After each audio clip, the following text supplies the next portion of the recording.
Every great creative work stands on the shoulders of giants.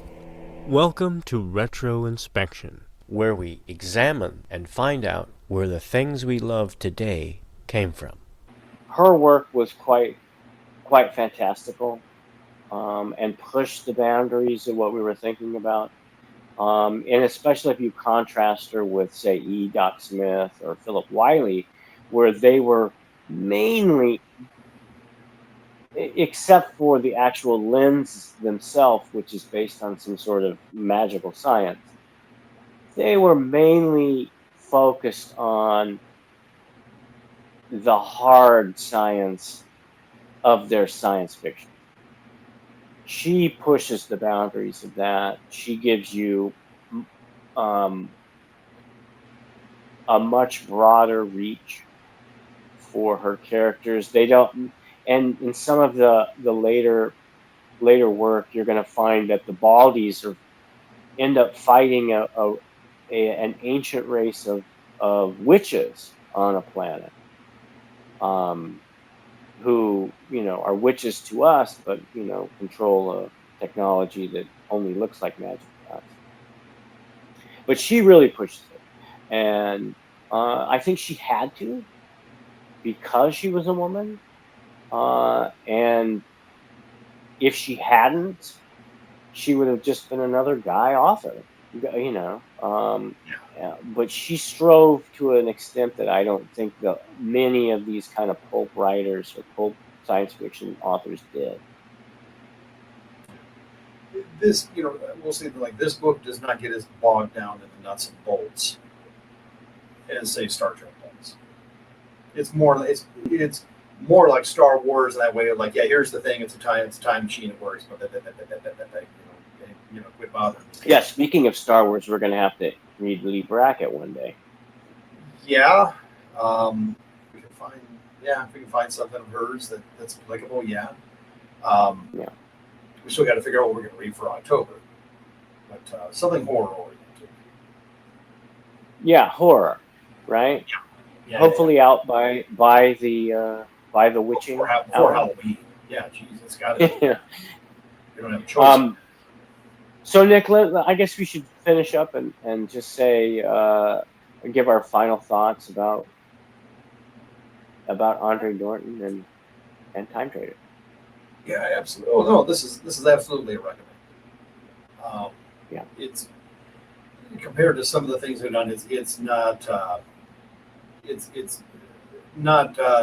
bogged down in like the Victorian verbosity that's going to make it an irritating read. It's very clean language. It's modern language. It's not melodramatic. I will say that. Obviously there's stakes and everything in the book, and people don't just breeze through the conflicts.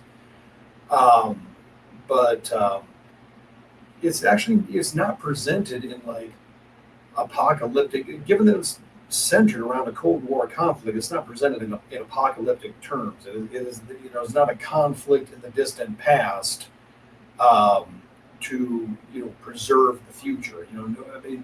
The Russians, the Reds, they're the bad guys, they're the antagonists, they're the enemy, but nobody is like panicking and running around with their hair on fire. There's really no ticking clock until the Baldies show up. Actually, no, that's a good point. I mean, we want the same tech that the Reds have, but it's not one of these things like, if we don't get this tech, they're going to take over the world. And the stakes are really personal.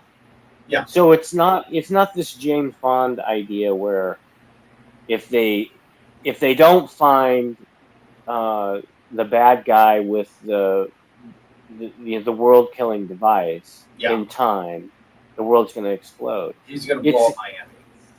It's very much the idea I think she really captured is this is an ongoing conflict, but that she takes it to the point where all the conflicts become personal, so that by the time you fall in Time Traders, by the time you follow Ross Murdoch from the point he started to the point he ends at, all you really care about, you in a wider sense, you care about him accomplishing and being a hero and whatever, but you follow him going through all these trials and tribulations, and he does. This guy, more than any of the characters in the book, gets beat up, threatened, thrown around, almost killed several times, and I mean, Ash gets banged up pretty damn hard too. Well, he does, yeah. But Murdoch is the driving force of the book. He's the one who, for lack of better words, pushes all the buttons that make things happen. But he does it out of a necessity in the moment that I think, more than any of the books we've read so far, captures you, puts you in the moment, makes you want to read more. Yeah.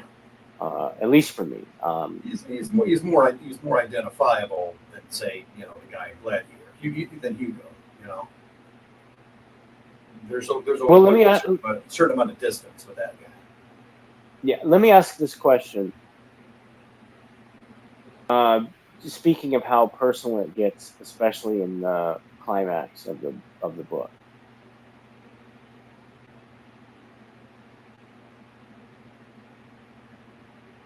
When Murdoch is faced off against the Baldies, was there a point in that book where you thought he was going to die? Certainly, I mean, obviously. Yeah, I really thought, even though I knew going into the book, reading about it on Wikipedia, trying to follow the different books I would have to read in this series, even though I knew it would continue, I thought that they were going to kill this character. Or I thought Andre was going to kill this character. He was not necessarily was that harrowing to the continuation of the series necessarily. It could have been some other guy in the next book doing the time travel. Just as easily. Yeah. And you, as you read on in the series, you'll find that she does do that. So,